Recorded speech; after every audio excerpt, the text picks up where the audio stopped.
From Royal Communications Incorporated, good morning and welcome to King's Newsroom, a 45 minutes news presentation about Liberia, Africa, and the rest of the world. Today is Thursday, June 19th, 2025, and I'm Newton Tupa presenting. Stories we're following this morning: the government of Liberia apprehends and forwards to court 39-year-old John Yanti as key suspect of the Capitol building arson case, but Yanti claims innocence, alleges officials of government promising him US 200,000 for false testimony. The civil society organization Integrity Watch Liberia urges national legislature to reject an amendment of Local Government Act. The group executive director Harold Adodo terms amendment of sections of the Act as a retrogression of government's decentralization. Independent National Commission on Human Rights Chairperson Councillor Dempster Brand accuses ex-warlords who are government officials of undermining the establishment of the War and Economic Crimes Court, calls on Liberians to support the court to end Liberia's culture of impunity. And away from Liberia, a university in Nigeria has sparked outrage after a video went viral showing female students being touched to see if they were wearing bras before taking part in an exam. A dilemma of whether the US should join Israel in attacking Iran or stay out of the offensive altogether has exposed divisions among US President Donald Trump supporters. These, plus many more, our news bulletin, international developments are all packaged. We'll take a very short break to be right back.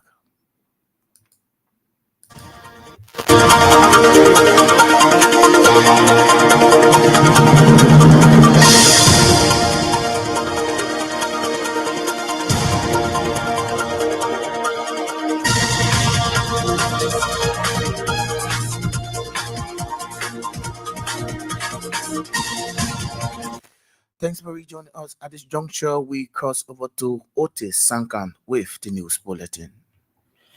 The government of Liberia has forwarded to court John Yanti, an alleged key suspect in the December 24, 2024 Capitol building ongoing arson case.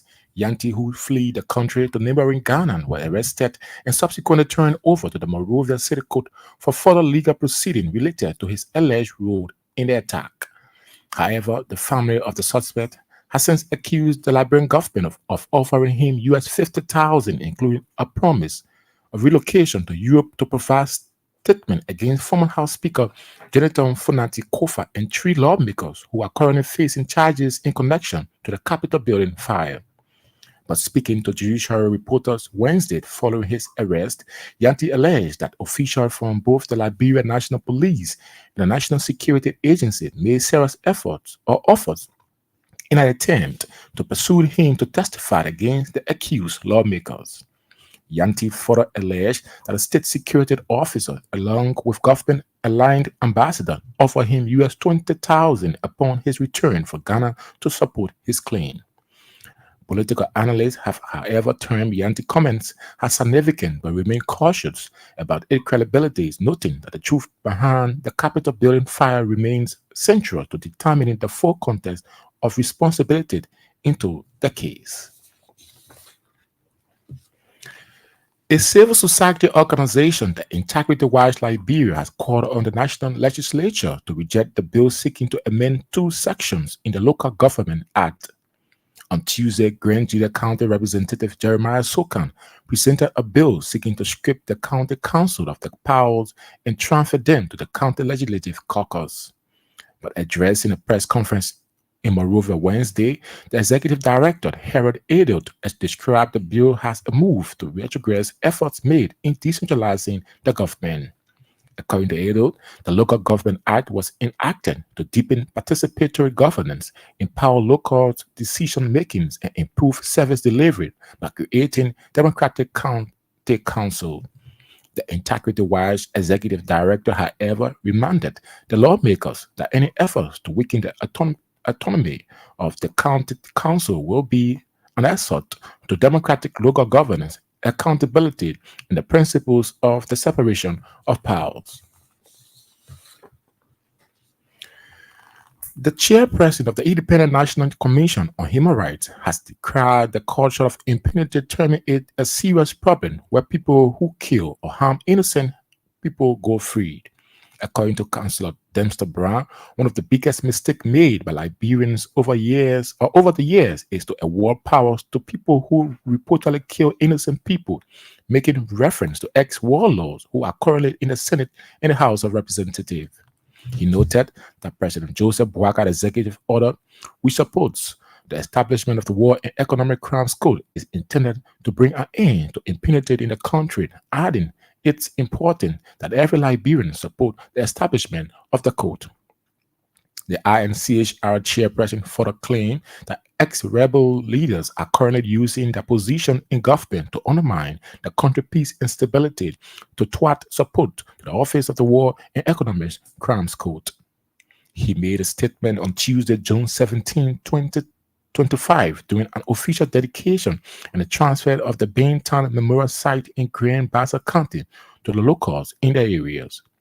Statistic from the Baintown Memorial Site shows that 700 persons were massacred by the Liberia Peace Council rebel faction headed by ex-rebel leader and former representative George Boley.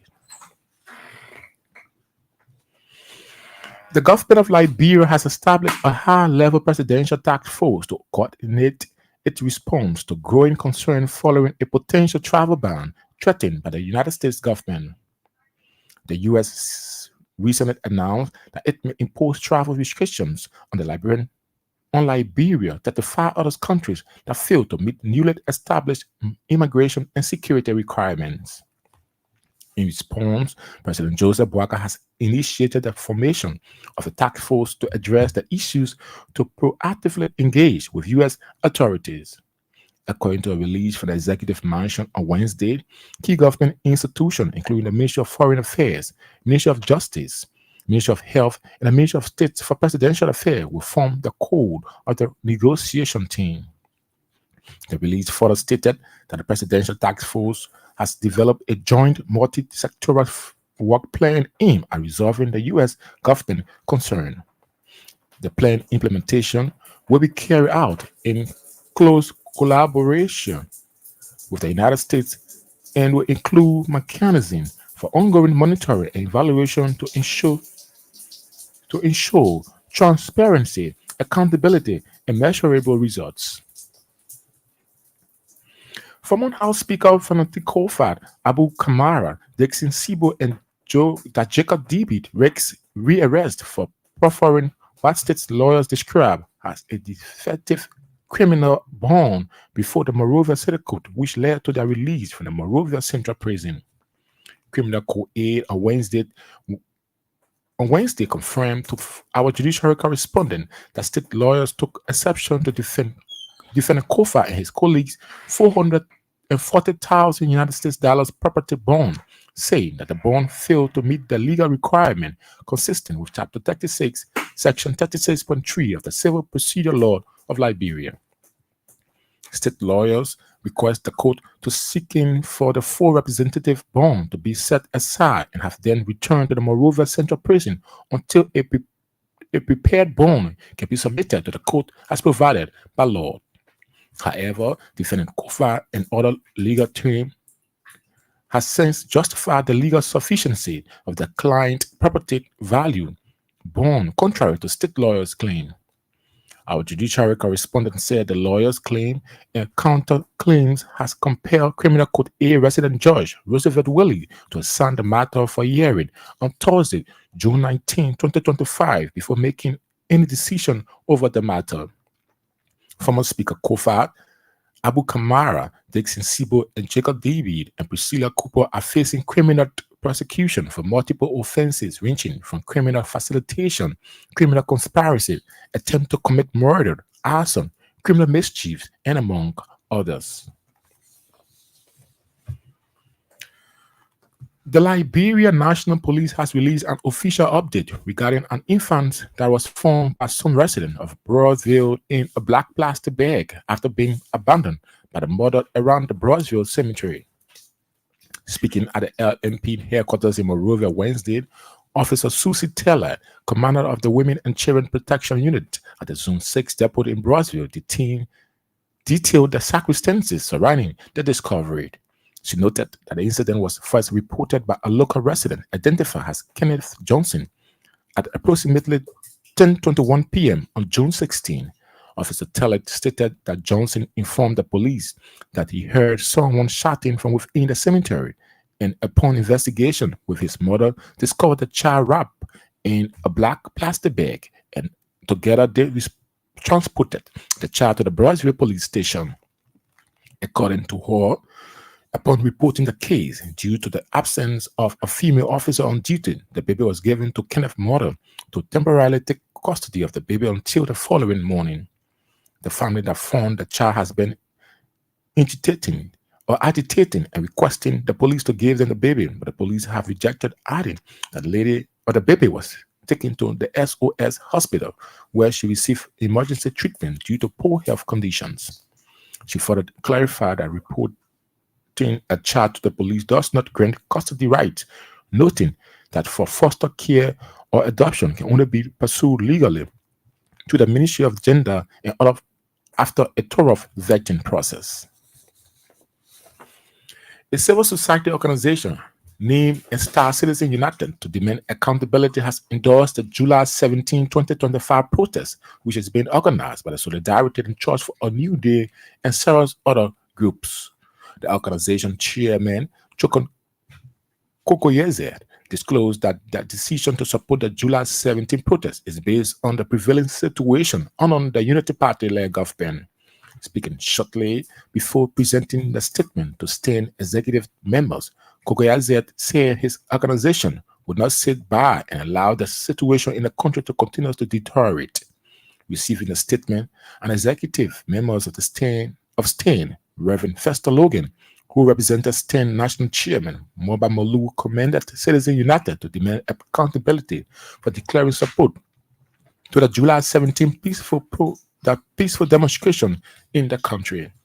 According to Reverend Logan, it is the right of every Liberian to demand the elected official of government to address many problems prevailing in the country.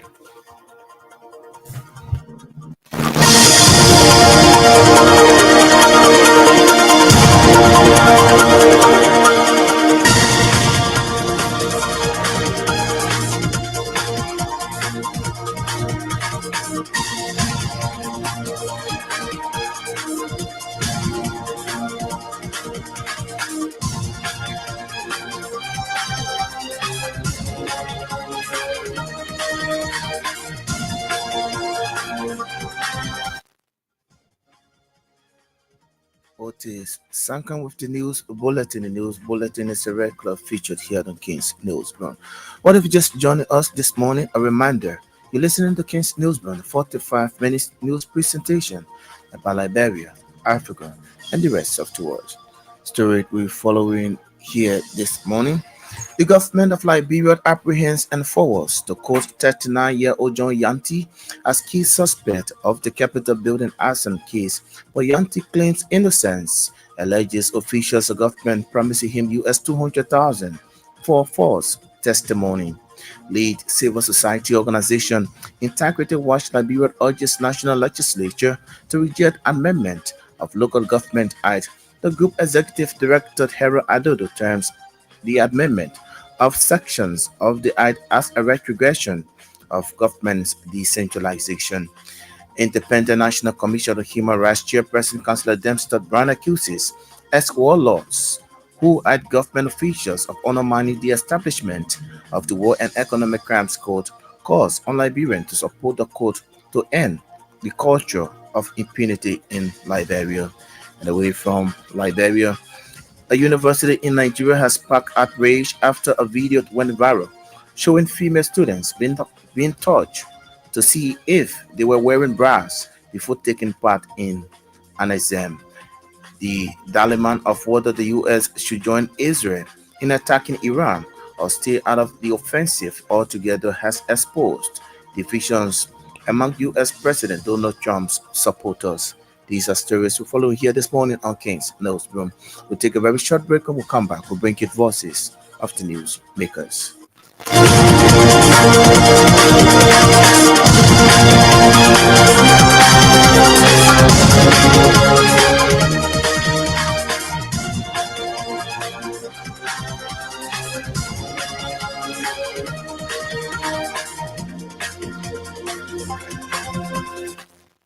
Thanks for rejoining and welcome back.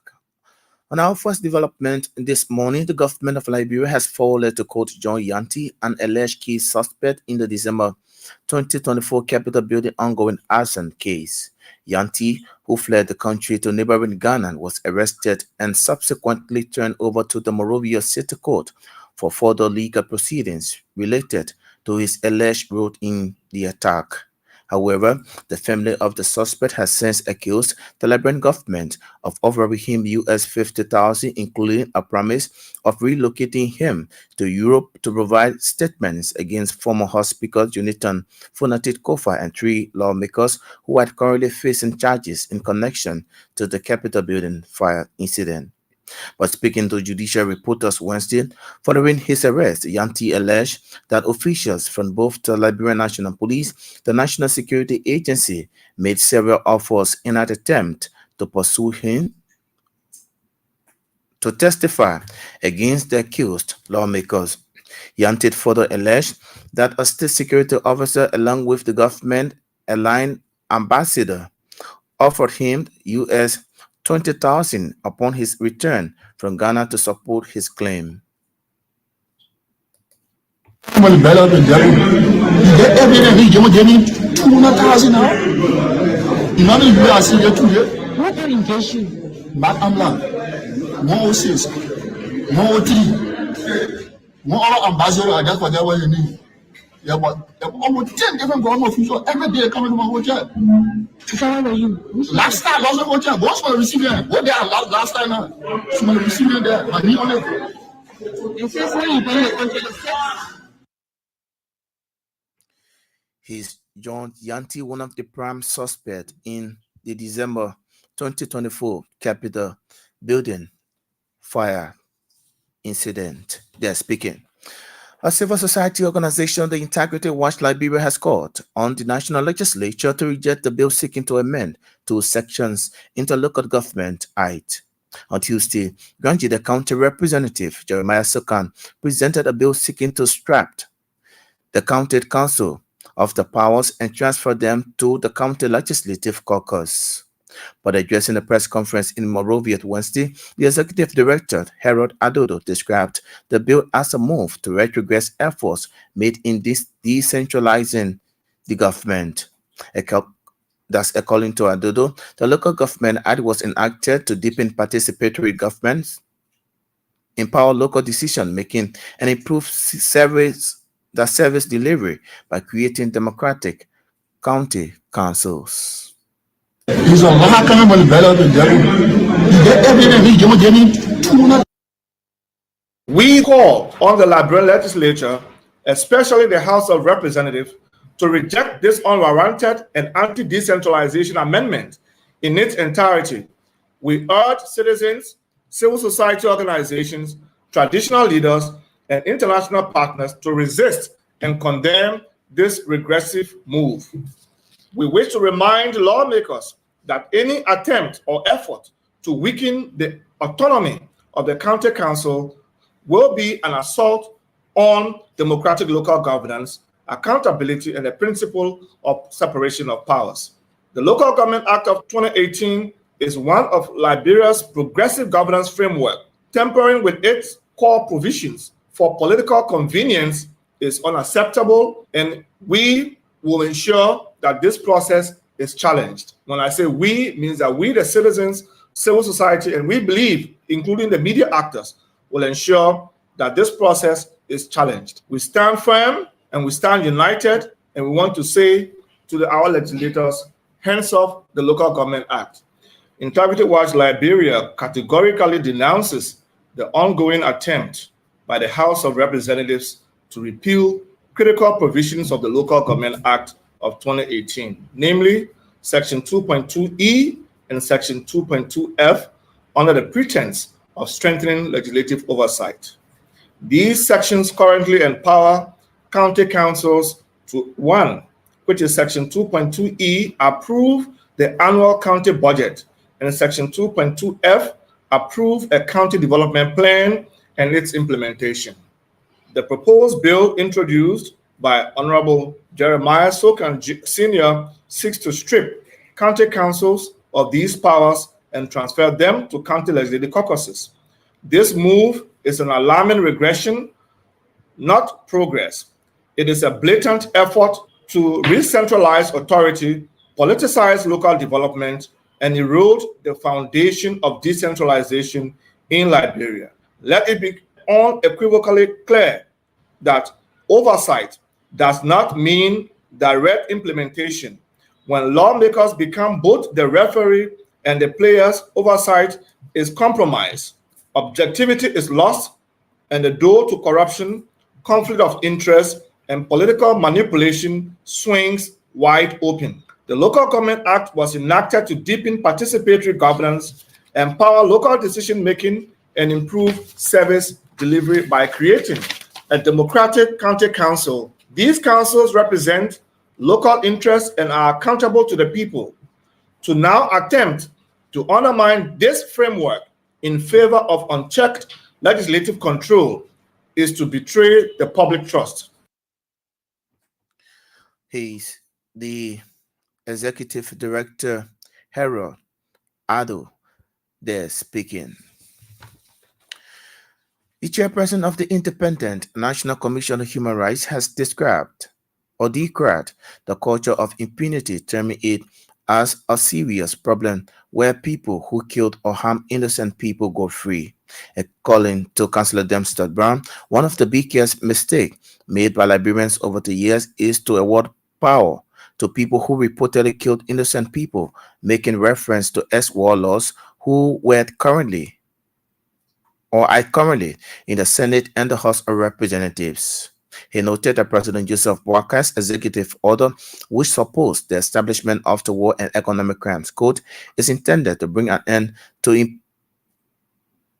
the culture of impunity in the country, adding that it is important that every Liberian support the establishment of the code. The INCHR chairperson further claimed that ex-rebel leaders are currently using their positions in government to undermine the country's peace and stability to thwart support to the Office of the War and Economic Crimes Code. What I want to say here is that the culture of impunity has been the problem in this society, where people kill innocent people and they go free. We have been yearning for this culture of impunity to be curtailed. And President Boakar came and said, no, enough is enough. We must kill the culture of impunity. This is how he signed an executive order for the establishment of the Economic and War Crime Code. But the biggest mistake that we made in this country is to give power to people who kill people. Today, look in the House of Senate and representative. A lot of them are warlords, they kill people. As a result, they do not want the president's effort to be successful. They are undermining the establishment of the Economic and War Crime Code. If you listen in recent times, the office of the War Crime Code is crying payment of staff. Who is in the way of not releasing this money and who's supposed to provide the money? I want to tell you today, enough is enough. Those people's days are over. We are going to make sure that this War Crime Code is established and those who kill our citizens will be punished, so that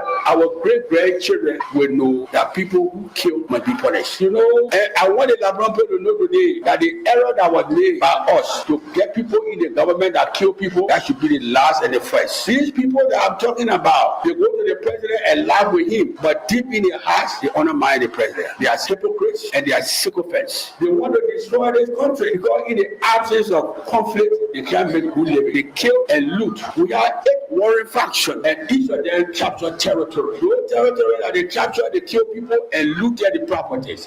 The banks that were there, they broke into the banks and took away money. Today, somebody are millionaires more us here, but their days are over. We seize their property in the future. And so, I want to tell the people of Beartown that have our sympathy for those that went away from you. But we know those that killed them. In 2000, the Secretary General of the United Nations addressed the Security Council and made it clear that no amnesty to be granted to anybody who committed war crime and crime against humanity. And this is why today most of the people say the bluffing around here that amnesty, and so people will be prosecuted. He is the chairperson of the Independent National Commission on Human Rights. Councillor Dempster Brown is speaking. The Liberian National Police has released an official update regarding an infant that was found by some residents of Broadville in a black plastic bag after being abandoned by the mother around the Broadville cemetery. Speaking at the LMP headquarters in Monrovia, Wednesday, Officer Susie Teller, commander of the Women and Children Protection Unit at the Zone 6 depot in Broadville, detailed the circumstances surrounding the discovery. She noted that the incident was first reported by the local resident identified as Kenneth Johnson as approximately 10:21 p.m. on June 16. Officer Teller stated that Johnson informed the police that he heard someone shouting from within the cemetery, and upon investigation with his mother, discovered the child wrapped in a black plastic bag, and thus together they transported the child to the Broadville police station. A female child that was found and reported on June 16, 2025 at the precise hour of 10:21 p.m. Our office contacted us that approximately 1 day or 2-day-old baby was found, female child was found by Mr. Kenneth Johnson and Mary Tokba. These two citizens reported that this baby was found in the Broadway, Central Broadway area near the Broadway Cemetery. According to them, this child was found at 10 o'clock p.m. According to Kenneth Johnson, he reported that while he was in his house, he heard someone saying that a child is crying in the cemetery. But unfortunately, he didn't see the person that was making that statement. So he immediately left his house and ran in the cemetery where he saw the child in the black plastic. So he immediately contacted his mother, Madam Mary Topa, who went and collected the child. And being a law-abiding citizen and peaceful citizen, they reported the baby at the Broadway police station where they met the commander and the child was reported.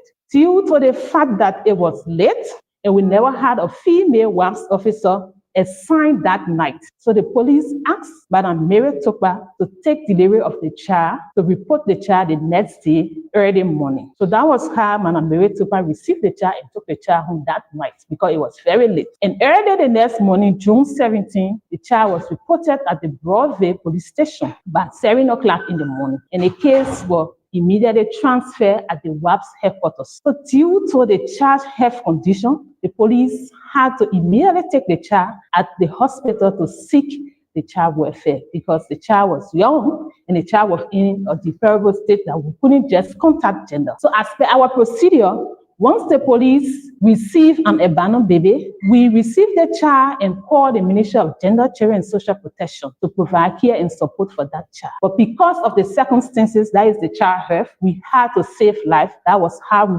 took the child to the hospital. In the same vein, the Ministry of Gender was immediately contacted that an abandoned child has been reported to the police. The child was taken at the SOS hospital where the child received medical treatment. The child discharged late June 17 by 8 p.m. Therefore, we couldn't contact gender to come and take the child. So gender was immediately contacted, and right after this press conference, the child will be taken to the Ministry of Gender, Children and Social Protection because they are already informed.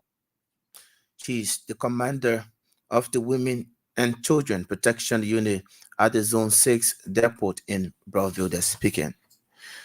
A civil society organization named and starred Citizens United to Demand Accountability has endorsed the July 17, 2025 protest, which is being organized by the Solidarity and Trust for a New Day and several other groups. The organization's chairperson, Chokron Kokoyize, disclosed that their decision to support the July 17 protest is based on the prevailing situation under the Unity Party-led government. Speaking shortly before presenting the statement to STAN's executive member, Kokoyize said his organization would not sit by and allow the situation in the country to continue to deteriorate. We gather with a strong sense of thoughtfulness about all sectors affected by the chronic crisis. Hunger is killing more than malaria. Mysterious deaths are more frequent than breakfast. There is no money to pay tuition, and civil servants have been dismissed unlawfully. Yet, 48 million USD is missing and cannot be accounted for. The Civil Service Agency and the Ministry of Finance are yet to provide answers, and this is what prompted our June 19, 2025 assembly. We remain unwavering our quest for accountability and transparency. We have mobilized the base, and our comrades are ready to march into history any day. However, in response to the growing outcry of the suffering masses for a collective effort to confront this rotten system, we see it as extremely necessary to unite and stand together on a more collective front to challenge this regime. To this end, Citizens United to Demand Accountability has decided to join Stan's July 17 Enough is Enough protest, and together we'll march into history for a redemptive Liberia. The demands of our struggle will be incorporated into the petition on July 17, and the missing 48 million USD must be accounted for. Augustine Way, Kafwan, and Josiah Joker must be worried more than ever before. The corruptibility has taken a large-scale notification, and they will account. Meanwhile, we appreciate the support of everyone and urge the masses to remain vigilant. Keep mobilizing now more than ever before, because on July 17, we will remind the Bwakakun administration that all power is inherent in the people, and when united, the people cannot be ignored. Let history record that in the face of tyranny, the people stood tall. Let it be said that we choose unity over division. But receiving a statement, an executive member of STAND, Reverend Fester Logan, who represented STAND's national chairman, Amoba Malu, commended Citizens United to demand accountability for declaring support to the July 17 peaceful demonstration in the country. According to Reverend Logan, it is the right of every Liberian to demand their elected officials or government to address the many problems prevailing in the country. Member of this group, the Citizens United Against Corruption, if I'll get the name correctly, on behalf of the executive chairman of STAND and the We the People movement, we want to say thank you for the bold step. It's not an easy thing to abandon your quest and align with the same vision. You can be assured that this process, you have a role to play effectively to ensure that the people's voices have been heard on July 17. So the chairman have loved to be here, but due to other engagement, and he have asked us, the Secretary General, other colleagues and I, to come and proxy on his behalf. Please be rest assured that you are the vehicle of this movement as we go towards July 17. You become mobility of this institution. Where others don't reach, you're going to be reaching there. Where breath are, you're going to make sure that those breath will turn up on the 17th of July. And so on behalf of the chairman and the executive of STAND and the We the People movement, I want to say thank you and God bless you. As you well know that our process is full of political influence. We are not political institution. We are civil society movement. And so we'd like to state it for the record. He's Reverend Festus Logan. They're speaking earlier. You heard the voice of the head of Citizens United to demand accountability, Jokon Kokoyize, who spoke earlier. And away from Liberia, a university in Nigeria has sparked outrage after the video went viral showing female students being touched to see if they were wearing bras before taking part in an exam.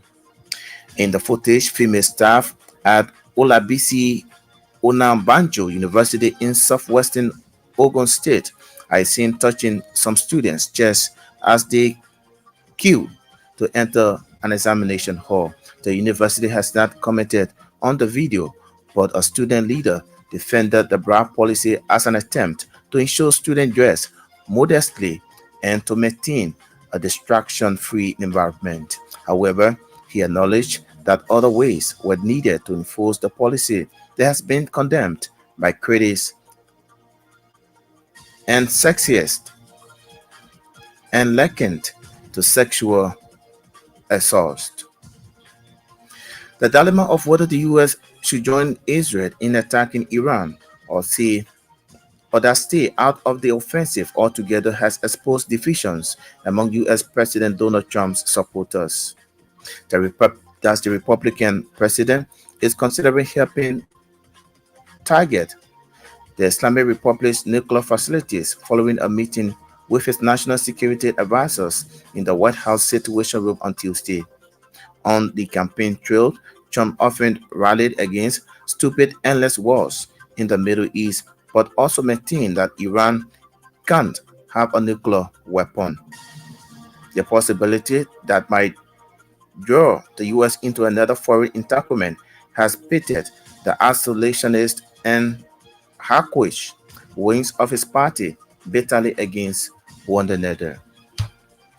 On that note, I would like to go home on this edition of King's News, Broom, the 45 minutes news presentation about Liberia, Africa, and the rest of the world. But just before we go home, let's remind you of stories when following.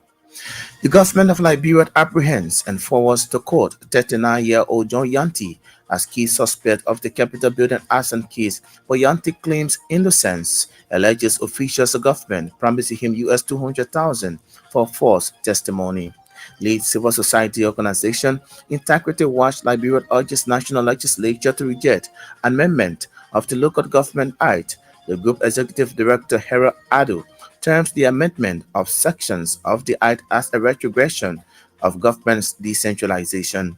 Independent National Commission of Human Rights Chairperson Councillor Dempster Brown accuses ex-warlords who had government officials of undermining the establishment of the War and Economic Crimes Court, calls on Liberians to support the court to end the culture of impunity in the country. Away from Liberia, a university in Nigeria has sparked outrage after a video went viral showing female students being touched to see if they were wearing bras before taking part in an exam. The dilemma of whether the U.S. should join Israel in attacking Iran or stay out of the offensive altogether has exposed divisions among U.S. President Donald Trump's supporters. These are stories we follow here this morning on the King's News Broom. Otis Sankan brought us the news bulletin. I would like to say many thanks to all of our reporters, correspondents, news editors who helped in making this package. Our sources better still join us this afternoon at 1 o'clock. I wish time we'll be here with another splendid and intriguing edition of the program. My name is Newton Tugbart. I presented this edition of the program. Thanks for listening and watching. Bye-bye.